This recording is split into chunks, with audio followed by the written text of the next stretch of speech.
All right. Welcome to another episode of the Rest and Recovery Podcast. And with me is John Loreti. He is the owner and founder of Back Bay Fitness in Boston, Massachusetts, and recent bodybuilder competition experience. So, John, welcome to the podcast. Thanks for having me, Scott. It's great to have you on. We're in a common men's group mastermind called the Iron Council, and you had some recent experiences that you put yourself through fitness wise. But before we get into that and that experience, Back Bay Fit, located in Boston, give me a little background on you and your fitness career. Yeah, sure. So I'll actually bring you to just before I got started my fitness career. I was a engineering student in my undergrad life, and then I moved to Boston to pursue a graduate degree in structural engineering, which is quite different than fitness and business. And what had happened was I, like most grad students, had to look for additional sources of income. So I started to bartend part-time in the evenings, and I found myself kind of enjoying it. I really enjoyed the front-facing nature of working in the service industry. Yeah, it's something that was new to me, and I did quite well. And I found myself enjoying that and being less passionate about my engineering work. I was quite miserable with my graduate studies, and the job I was working was unfulfilling. I was sitting in a cubicle and just not really all that happy. yeah. And so I kind of pursued this path in the service industry while I finished up my grad degree. And then eventually I decided to leave the engineering field and pursue a career in the food service industry as a restaurant manager.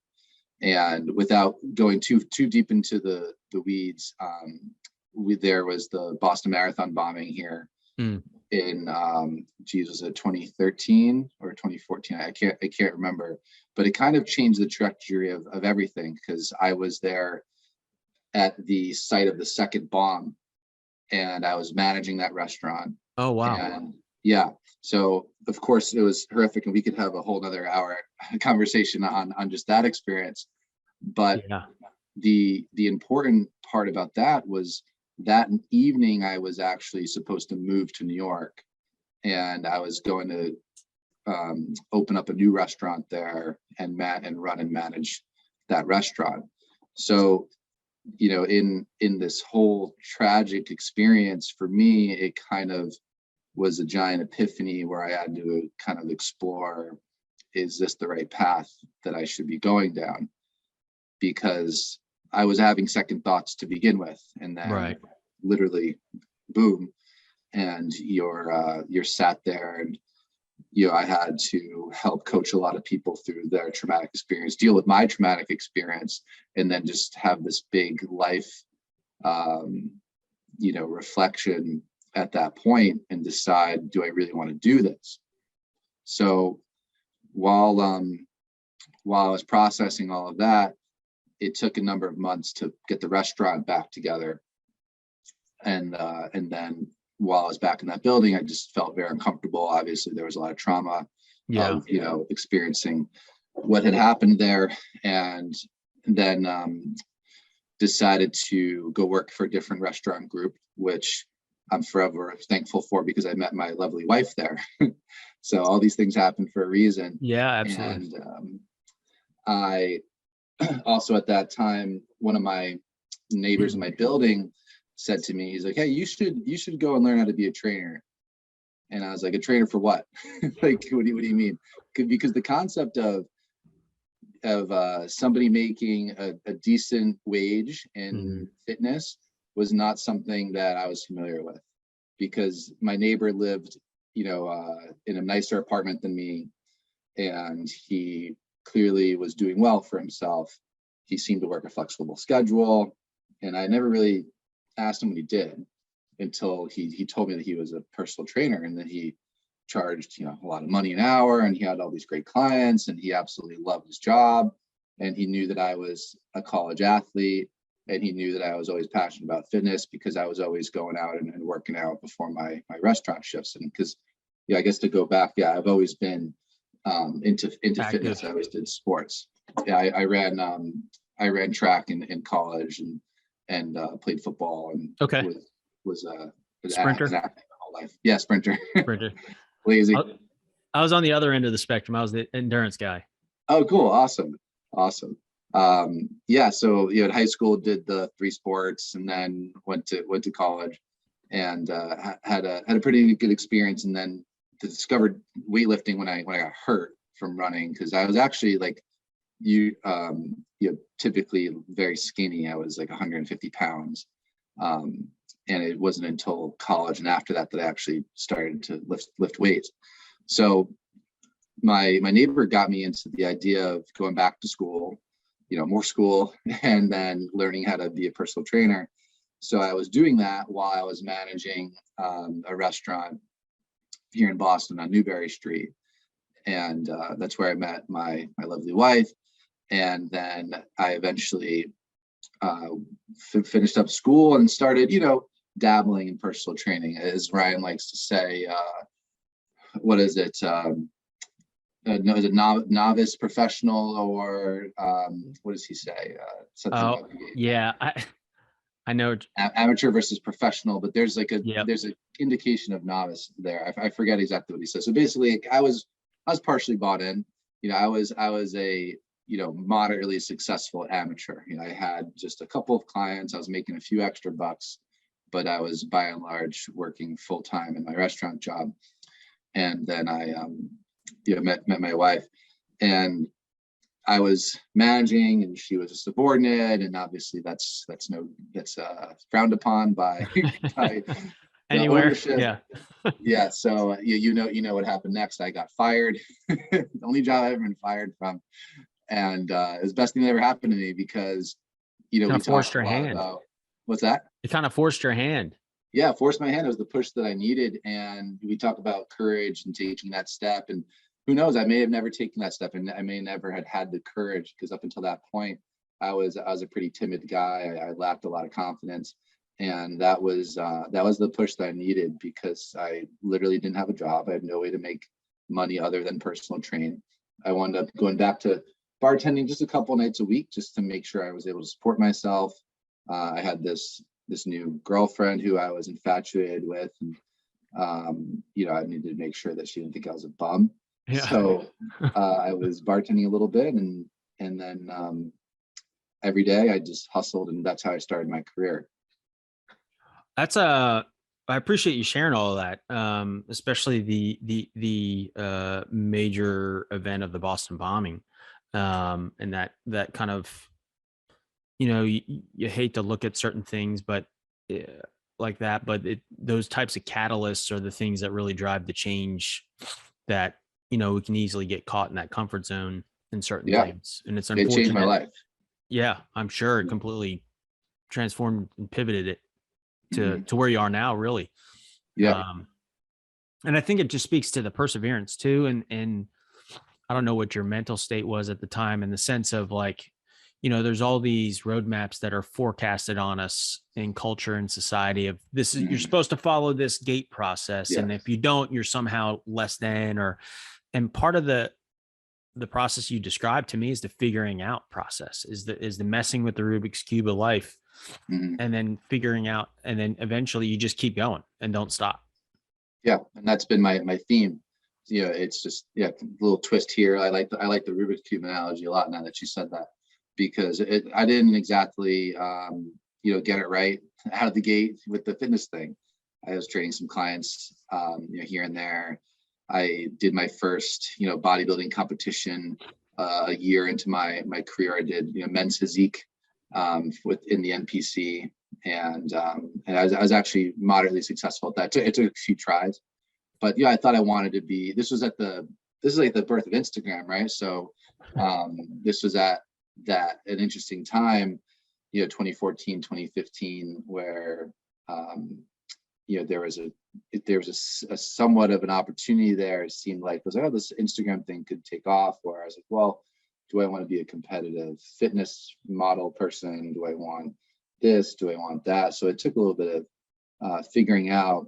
And I had a buddy that I went to school with that actually opened up the space, Back Bay Fit, a few months before I actually had gotten involved. And then I joined him a few months later, and then I eventually bought him out in 2020. So that was a little bit of like a partnership there, but it took a little while to figure out, what to do and where to bring that opportunity. Yeah. So around that mindset piece, what did you find looking back was maybe some helpful approaches? Like, what did you struggle with it? Like you're like kind of I was alluding to is, oh, not good enough, or what, maybe better stated, what made you go from the amateur to the professional mindset? We'll go with that. Well, I think having that push of, not having that job, and then knowing that, I went to school for this, and I really was energized and became passionate about training people. And I was, for the first time, I actually really enjoyed bartending, and I really enjoyed the restaurant business, but I really didn't enjoy the sacrifices that I had to make around family and holidays, because that was, traditionally so important for me. And with this fitness thing, I'm like, man, like, you've got everything that you want. Like, you're pursuing your passion, you're connecting with great people one-on-one. And I guess it's worth mentioning, like, I am not a group fitness guy. That is not something that is like in my wheelhouse. And I think that's a very special person, and that's not me, to motivate a large group of people on a boot camp class. I'm definitely more of a one-on-one kind of person. And that's a key indicator or thing to understand of oneself, to know where you're better at. Like, just because it's an option doesn't mean it's the best for you. Yeah, definitely. And to figure out where your position is, where you lie, where your key fits. Yeah. And so yeah, figuring that out was super, super important. And I was energized and I was passionate, but as you said, as you alluded to, like, there was definitely some feelings of, imposter syndrome, which also was mixed with my large ego, being a 26, 27-year-old dude. Nowadays at least I like to think that I'm a lot more humble. At least that's what, my peers will say. But so there was a weird mix of ego, insecurity, and imposter syndrome. And it's interesting how it presents itself when you're not as confident. You portray this false confidence out onto the world, and you're like this know-it-all, and it's, and social media gives you that platform to do that. Yep. And there's an interesting pull in all these different directions when I look back at myself, 5, 6, 7 years ago when I was first starting out. Yeah. So you mentioned bodybuilding a few years back. You just recently went through, I guess, doing that again. Talk to me about that experience, and what were some of the recovery tactics that you apply throughout? Yeah, certainly. So I'll just offer up the timeline that I competed for the first time in 2014. And just another plug with my wife thing. So what got her interested in me, believe it or not, was I was all orange and tan from my first ever show, and she was like, "Why? Like, what is this?" And I didn't know her at the time, right? She was just an employee at the restaurant, and while I was enamored by her and her beauty, I didn't really know her, and I was like, "Who is this girl, like, making fun of me?" And so I showed her the pictures of the guy. She's like, "Oh, okay, yeah, weird." And then so she saw the pictures of the girls, and she's like, "What is that?" I was like, "Oh, girls do this too, and they wear this sparkly bikini thing." And she's like, "Oh, that's really cool. Like, I want to do that." So I was like, "Yeah, sure. Like, yeah, whatever." So anyway, we started dating and we did a show the first year that we were dating together. So that was my first show with her. My second show ever was in November of 14. And then over the next few years, I competed like once or twice a year until 2019. And then my wife and I were going to do this show that we just did together in 2020 called the WBFF Fitness Atlantic. It's one of the biggest WBFF amateur shows that they do in the US. It's a really great production. They do it at Mohegan Sun, really nice casino and venue. And we are going to do that together in 2020. And obviously the pandemic happened and I found myself, I guess it's worth saying that for me in fitness and in anything, like I need a goal to work towards. Yeah. And that's one of the things I really like about our group, the Iron Council, is it's always helping orient me and setting my compass towards a goal by having an objective. And when I don't have an objective, I find myself very lost. And having that objective, especially in regards to fitness, is super important to me. Without going too much into the weeds of mental health, I have bipolar 2 disorder. Mm-hmm. And I find myself, if I'm not engaged in something that brings purpose and fulfillment, then I find myself either leaning towards periods of depression or just general, feelings of being lost. So during the pandemic in 2020, not having that goal to work towards, it was like, well, what do I do now? Yeah. Like, there's nothing to do. So I found myself powerlifting and working out in our facility here. So I did a couple powerlifting competitions, one in, we had a couple in 2021. I was also doing, this was before COVID, but I started getting into jiujitsu. So there's always been something that I've been engaged in, some sort of competition or goal or race or something. And it's a good, healthy way for me to keep myself focused. And it's really important for me. So now getting to this year, we were unable to do 2020 because it got canceled. It got canceled like a month out, which stunk because we had already started dieting for quite a while and we were ready to roll. 21 got canceled again because the role wasn't quite there yet. And then this year came the opportunity.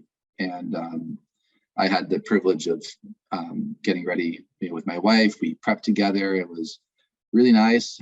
It's worth mentioning that I used to do her diet for her and I used to coach her. And, it's just way better. You kind of, have somebody else take care of that. You bring in a third party and decentralize that. Yep. That sort of, it's probably a good idea to create some separation there. Yeah. And it was great. Her coach is a former 2-time world champion.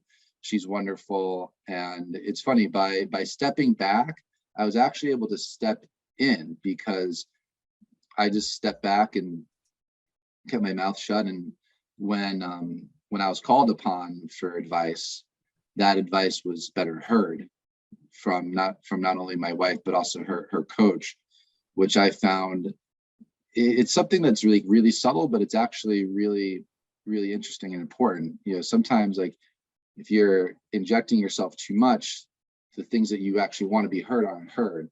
Yeah. But if you take a step back and, come from a place of humility, when people really want to have that valuable feedback and impact and input from you, it's 100% heard and received. So I found that to be really interesting. That's a great takeaway and lesson in life is, you hear that dichotomies of life that seem counterintuitive where, you're taking a step back that takes 2 steps forward.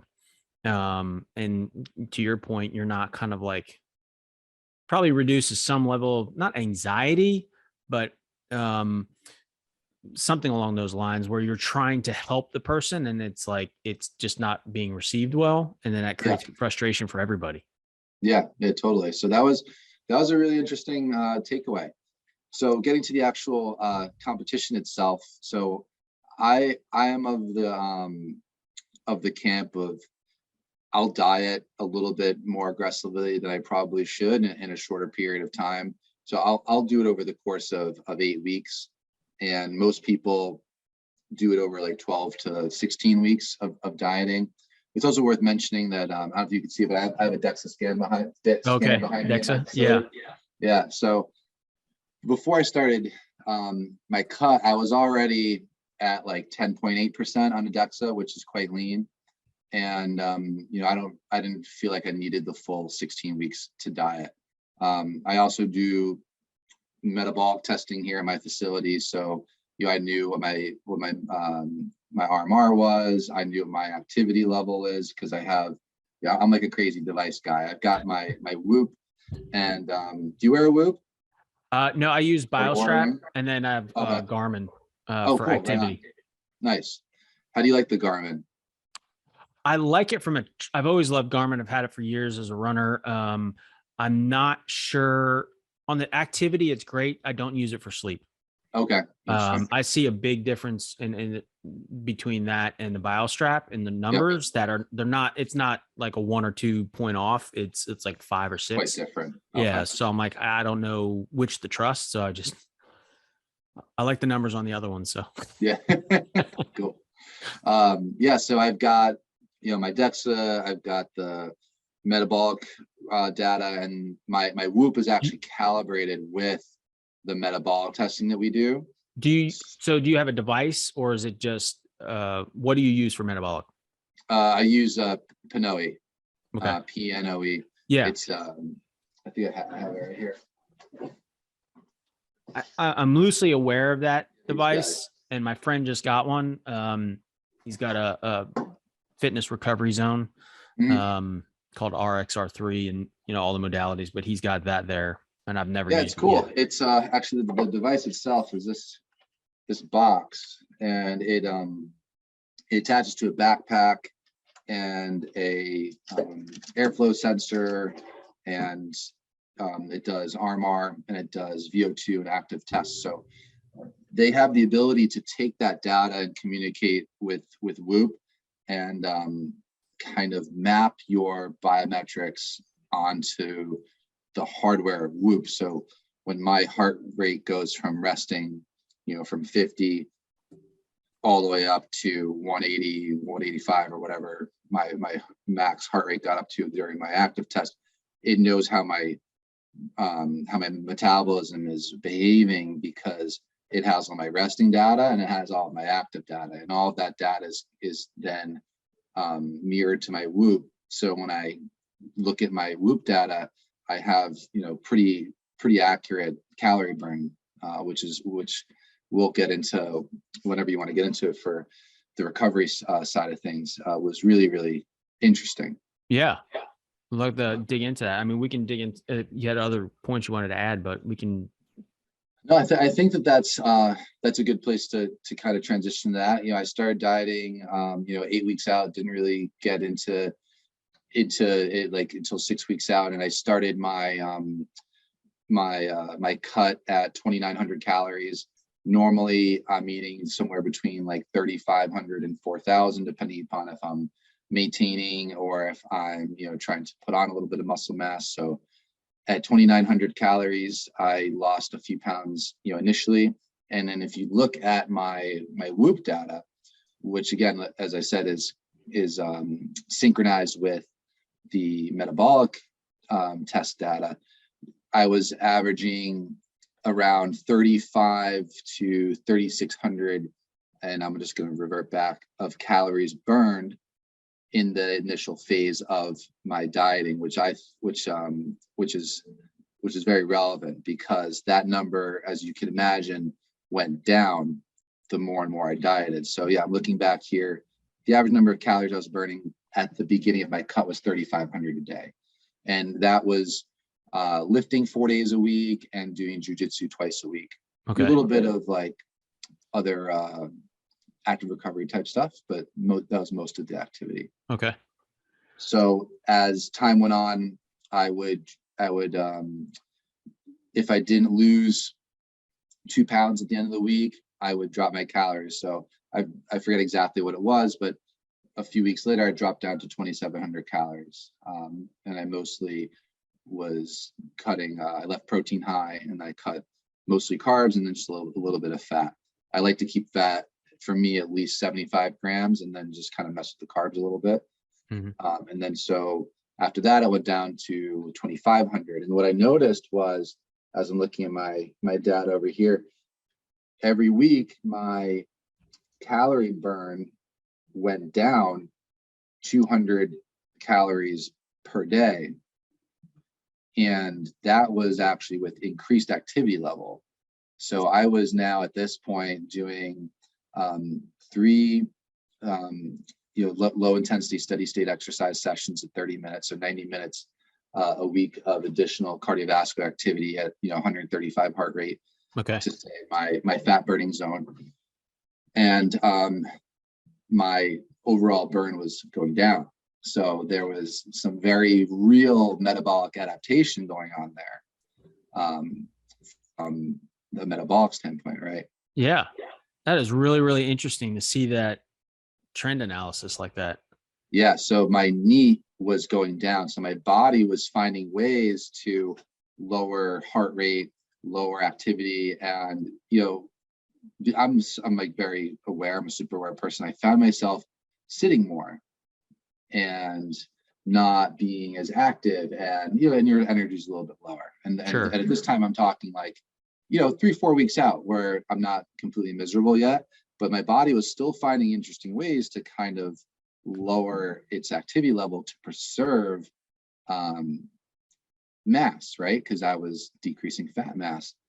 And again, the next week, another 200 calories down. And that was again with, now I'm looking at 4 or 5 days a week of 30 minutes per day of cardio. And now my calories have dropped at that point to, I think it was like 2,500 calories a day. And then the last 2 weeks, my calories are at 2,200 a day. So coming all the way down from 29 down to 2,200 calories a day. And with more activity level, my calorie burn's going down and my ability to lose weight is getting more and more difficult. Right. So for me, if you look at that from a perspective of general population of people that are, killing themselves with so much steady state cardio, and they're under eating. I have a lot of female clients and male clients too, but a lot of female clients that engage in generally this kind of behavior of not eating enough food and doing too much cardiovascular activity, and they have a hard time losing weight. For me to see this happening before my eyes in a very real data-driven standpoint, I'm like, this is kind of amazing. Yeah. So how does that help you now, to your point, on the general population? It's your client base or any coaches out there listening, or just everyday athletes like myself.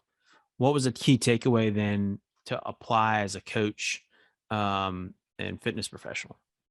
I think there's a couple of takeaways. I think number one, more activity, less eating, it works until it doesn't, right? So I lost, 2 pounds a week, and that worked. And that was, working to a point, but I had to throw more and more stuff at my body in order to keep it, in order to continue to lose weight. I had to, drop another 200 calories, throw an extra 30-minute cardio session just to lose a little bit of weight. And then my body was very clearly fighting itself. By the very end, I was burning only now 2,500 calories a day. And this is with freaking, a lift every single day and cardio every day. And my body's only burning 2,500 calories. And before, it was burning almost 1,000 calories more per day with less activity. So there's like a very, very real metabolic adaptation there. So like I said, it works until it doesn't. And then, so you get away with these like short, 4 to 6 week, beach body, whatever you want to do with clients. And you could be the 4-week transformation guy lose however many pounds. But man, like, what are you going to do on month 2, 3, and 4? Like you don't have any, you don't have as many tools left, right? Because you've utilized a lot of those tools, and also not a lot of people are going to want to continue to engage in that. Oh, I got to do more cardio. Oh, I got to eat less food, and then now they're in a metabolically compromised state. So if I'm looking at it from a practical standpoint with clients, it's like, all right, well, if I have somebody that really has something that they want to, diet for, wedding, vacation, etc., photo shoot, I have some play there. I could do that, but I'm also need to be aware that I'm going to leave them in a metabolically compromised state, and it's going to be, from in my perspective, from a place of integrity, it's going to be my job to get them out of that. And just real quick, explain what you mean by the metabolic state, compromised metabolic state. So again, I'm just a trainer, and I don't have like a master's or a PhD. This is not medical advice. Yeah, this is not medical advice, but just from my clinical observations on myself and clients, your metabolic rate from a resting standpoint will go down, and then your ability to utilize to burn calories for energy and utilize those for energy will also go down from an active standpoint too. I have my metabolic data testing myself as well. Like the amount of calories I burn per minute at the same heart rate, it goes down 20%. So I'm leaving this person from a metabolically compromised state, and that could be summarized in saying that they're going to burn less calories at rest, and they're going to burn less calories while they're exercising. They call that, like runners will call it like mechanical efficiency, or the inverse of that is metabolic efficiency. So from a body composition standpoint, you want to be metabolically efficient, which is the inverse of mechanically efficient. So if you're thinking about like a marathon runner wants to be highly mechanically efficient. They want to be able to go long distances and utilize less calories and become efficient at running long periods of time and not having to, utilize a lot of substrate. Whereas somebody that's interested in being lean, that would not benefit them so much. So somebody that's doing a lot of activity and dieting, they're going to be becoming more mechanically efficient, less metabolically efficient, and that's that compromised state that we're looking at. Gotcha. And so what you notice for yourself and is that, you're saying more activity works until it doesn't. So there's that range, I guess, that we're looking for. Where do you think, is it an issue of too much, or is it maybe not enough of a missing ingredient? Like, is rest and recovery a key aspect to this more than doing more activity? Yeah, I think that doing the right amount of activity and then the rest and recovery is huge as well. I found myself having worse and worse sleep from the increase in activity levels, and also just being really lean. The leanest that I got down to was like 6.1 on my DEXA scan, which is super lean if you're familiar with how strict the DEXA is. And you said you started out at 10, so that's a pretty that's almost a 40% drop. Yeah, the 40% drop. That's huge. It's only 4 points, but it's 40%, right? Right. And at 10, you're already pretty lean. Like you could see it. You could see abdominals. So it was tough. Sorry,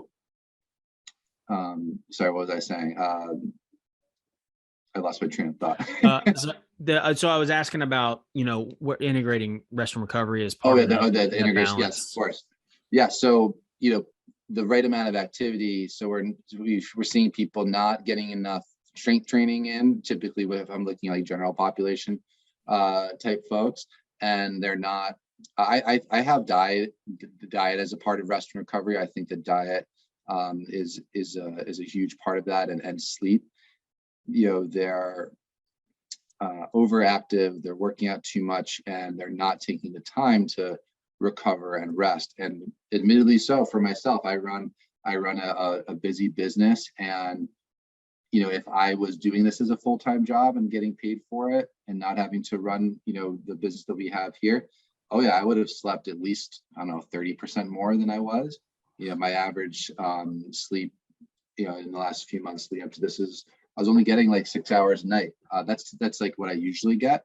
But in these times, like I really needed more. I needed 8, 9, 10, and my whoop was yelling at me to get more sleep. And man, on the weekends, I would just crash. I would crash and I would get like, 10 hours of sleep to try to, make up for that. And that was a huge missing component, was that recovery for sure. Yep.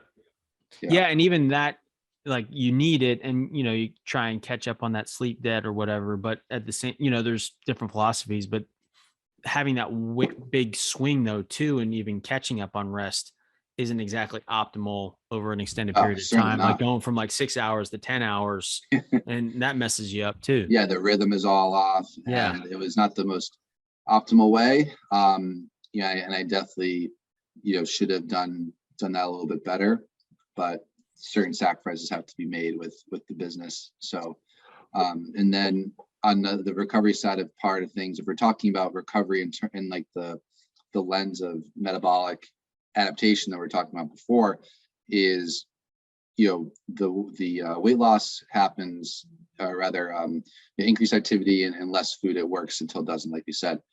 But the long-term game of helping somebody balance periods of weight loss and periods of this metabolic adaptation with an intentional, I like to make the analogy of building up their metabolic bank account by engaging in more strength training, eating enough food, getting enough rest, getting enough recovery.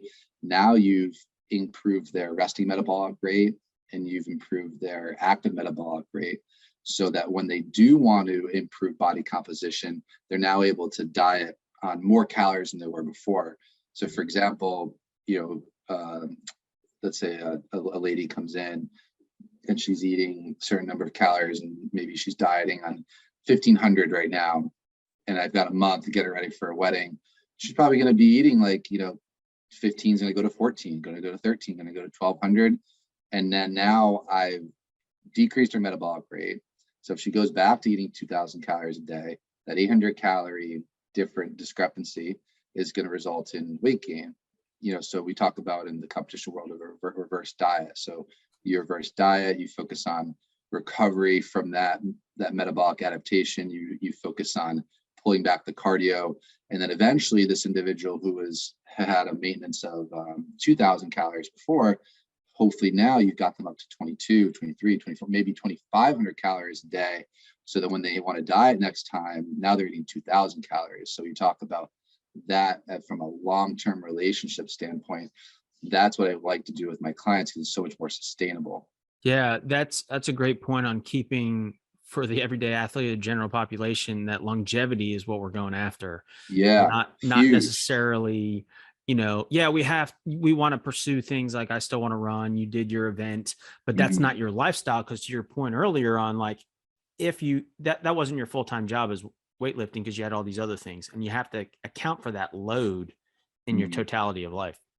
Yeah, absolutely. And for the everyday athlete, for my everyday client, my clients are all, high performers in work and life, and, they want to be lean, they want to make, a good living, and they want, all these, high value things. So for me, the hard part is to get them to understand that this is a longevity thing. This is a long-term process of, acute, rush to the finish line on this little goal, but then we got to get back on the long term. We got to focus on your recovery. We got to focus on building up your metabolic bank account. We got to focus on all those things, so that you don't have to live in this perpetual state of this yo-yo dieting that a lot of individuals find themselves in. They lose 10, they gain 10, they lose 10, they more than likely actually gain 15 or 20, and now their metabolism has crashed. Yeah. And they have all these issues.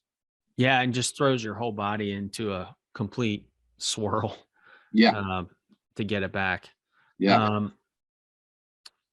Well, I think it's a lot of practical experience with what, on the surface is like, oh, how does, doing a competition like that turn to real life? And it really does, because it, whether it's extreme or not, it can amplify how the body responds, specifically you, that personalization, and really get a feel for that window the optimal range. Yeah. And trying to find a place of, now I'm coming out of this, I'm I'm reverse dieting, and I'm going to just slowly get back to my 9-10%. But man, the first day, it's funny. I use a Withings scale, a Wi-Fi scale from Withings. Okay. And I step on it every day, track my weight, and it recognizes if it's me or my wife. It'll recognize different people. And when I competed, I stepped on stage the day before. I was 197. I started at like 218, 219. So I lost about 20 pounds, went from the 10 point whatever down to 6. And then on Monday morning, I stepped on my scale, and usually it'll say, "Oh, good morning, Johnny. Like, this is the weather. Like, you weigh this much. Have a nice day." And I step on the thing, and it's like question mark. It's like, who are you? Because I gained 13 pounds over the course of the weekend because I ate a bunch of food. I had I don't drink, but I had like 1 or 2 cocktails with my wife, and dessert, and I gained 13 pounds of fluid and excess glycogen in 36 hours, and my scale didn't even know who I was. Yeah. It was just hilarious. And then the next day I lost 7 pounds from Monday to Tuesday, and then it recognized me. It was like, okay, like, you're back. But so yeah, that recovery piece coming out of that in a slow way is super important, because I need to, like I said before, build my metabolism back up. And one point that I forgot to make earlier was when I'm looking at my Whoop data, I noticed that my resting heart rate. So my body kind of confused Whoop, because when your resting heart rate goes down and your heart rate variability goes up, it's usually an indication of better recovery and better fitness. But for lack of better description, I think that for me, it was my body just shutting down and trying to prevent itself from dying because my resting heart rate normally is in the low 50s, 52, okay. 54. And then in the last 2 weeks, when I got down to really lean, and I had, really low energy. Like when you're really lean and you're a week away from a show, I like to be a tough guy, but to be honest, like, I felt really, really lethargic. My resting heart rate went down to the low 40s. So it dropped 10 beats a minute. Wow. Yeah. So, and then my heart rate variability went up. That was confused by, because the resting heart rate makes sense, because your body's just trying to like slow everything down. It's like, dude, we have to like just, go into this repair state. So I'm not sure why the heart rate variability went up, because the heart rate variability went up a lot. Like, I'm usually around 40, and it went up into the 60s and 70s. Mm-hmm. So that was really interesting to see that in this state of really leanness, to have that happen. And that's interesting you say that. And I guess it's the indication, especially on HRV, where it's still kind of being defined, refined on what is quote unquote good. But I've experienced the same thing on the HRV, where I've seen bigger spikes that I'm thinking I'm in better state of recovery, and then within a day or two, I'm sick. And so I've had a similar response, where if I see a big jump, it's not necessarily good recovery. It's actually the inverse for me. Interesting. Yeah. So maybe my body was in such a compromised state, like that sympathetic nervous system just shuts itself, and then turns into overdrive. Yeah. Because that last 10 days, resting heart rate, boom, and then HRV went up. But now that I'm, eating normal, not normally, but, coming out of it, and I put on a little bit more body fat, my resting heart rate is back to low 50s, and my HRV is back to where it was. Maybe a little elevated, but it was really interesting to see that. And I also got some blood work back today too, which is improved. I've got family history of high cholesterol. Okay. So after this course of dieting, my LDL is improved. And then I don't want to go off topic, but I had some really interesting results of my triglycerides, which I thought was really interesting. Yeah. And that's a whole nother bag where even Peter, my naturopathic doctors talked about this, and like, you kind of really need to get into the weeds on the LDL, Yeah. HDL, and like cholesterol may actually have a bad name, bad rap relative to, all the things it's supposedly associated with. But Peter Attia, I'm sure you're familiar with him. Yeah, of course. He just came out with something and talking about that, and I only caught a portion of it, but it was kind of in line of that, is like, I think we're misutilizing those numbers and what they Yeah. actually mean. But to that point, do you encourage your clientele to get full workups in advance? Again, you're not medical advice, but I'm sure you have some understanding, but collaborating with medical professionals on the numbers and then how to work with your clientele. Yeah, absolutely. So I work very closely with one of my clients who's become a good friend, and I'm a patient of his. His name's Dr. Zivich. He's here in Boston. He runs a practice called Boston Direct Health, and he does direct primary care.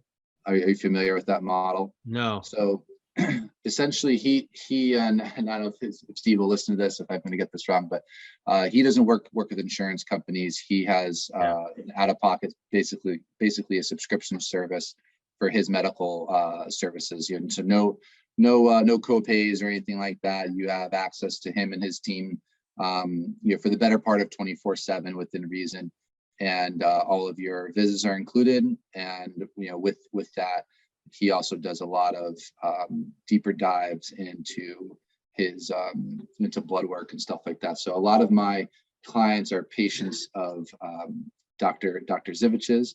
And with that, we encourage all of our clients and patients that he sees to get, quarterly blood work done. Especially for men, we do a lot of testosterone stuff, and we do thyroid, everything, full blood workup.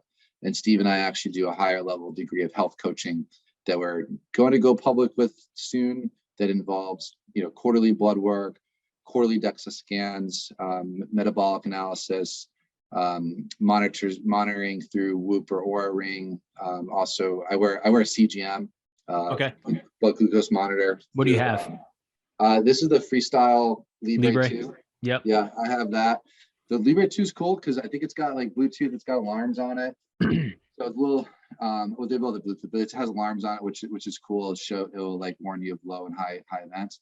So I really like that a lot.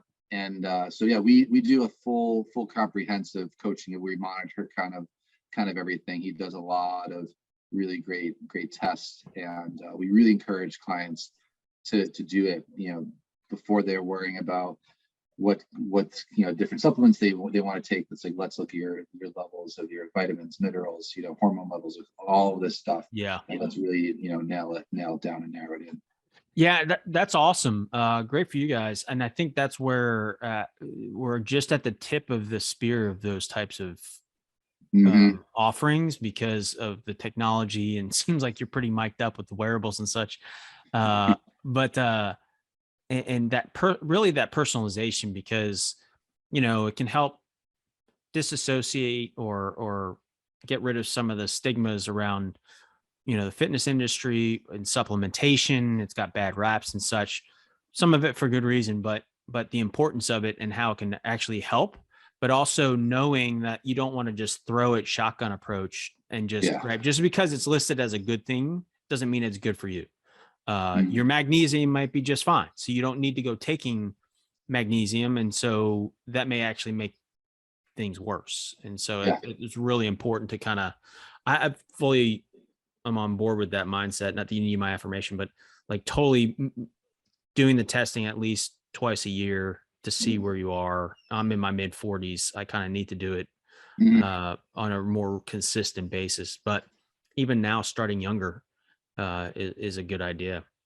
Yeah, 100% agree. It's all about being intentional. It's like, I'm taking, vitamin D is different. I think everyone should probably take vitamin D3. But I'm taking, like you said, magnesium. It's like, well, have you checked your blood count levels of magnesium? Do you know exactly what's in those cells? Same thing with zinc. Same thing with all these other things. And again, fish oil, probably everybody should take take omega-3, but you go down the list of all these different supplements, and it needs to be personalized.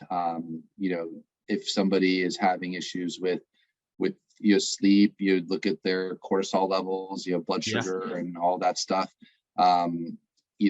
Having a CGM and a Whoop for a couple clients, like, man, they stopped drinking immediately. They're like, oh my God, this is really bad for me. It's like, oh, really? You see it on the CGM and your sleep score, and you're like, well, dang. Yeah. You're like, my God, like my blood sugar was 150 all night, and my respiratory rate went up, and, my sleep was crap. Yeah. And it's like, yeah, this is real bad for you, man. And you do this like multiple times a week. Yeah, and exactly. I had one guy go to me, he goes, I feel really good. I'm like, that's awesome. And he's like, do you feel like this all the time? I was like, yes. And he's like, that's like cheating. Am I supposed to feel like this? Yeah, he's like, it doesn't feel right. It feels like I'm cheating. I'm like, no, man, this is what feeling healthy and good is like. You're working out and you're sleeping and you're not, hitting the booze all the time.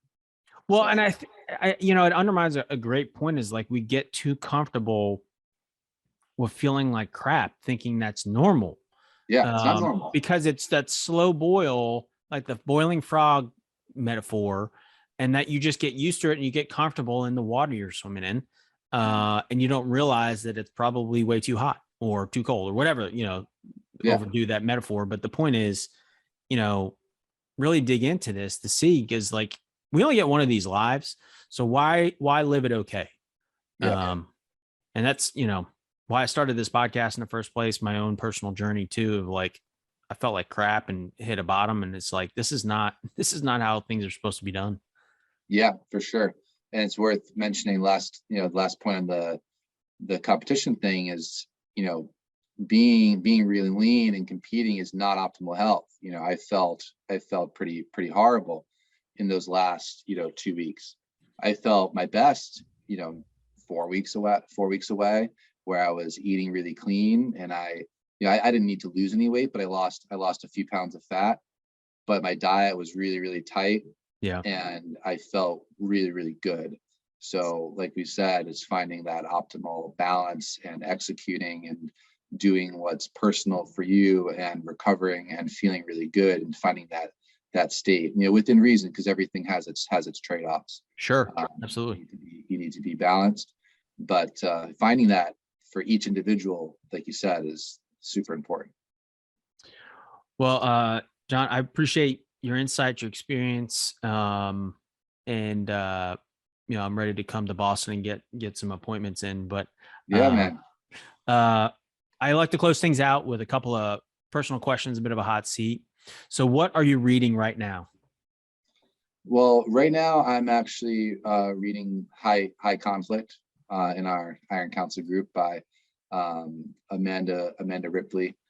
And I was also reading what's the sleep book? Why we Sleep Smarter.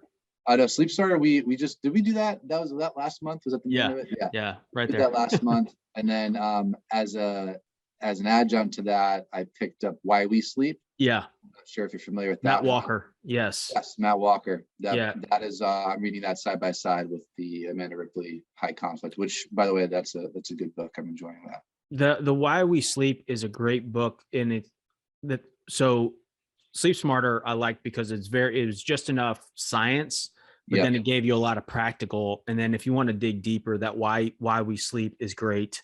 Another good one to dig into after that would be then probably from a coaching perspective is The Power of When, Dr. Michael Breus, Breus, and it really digs into the chronotype and understanding that and how to work with your circadian rhythm.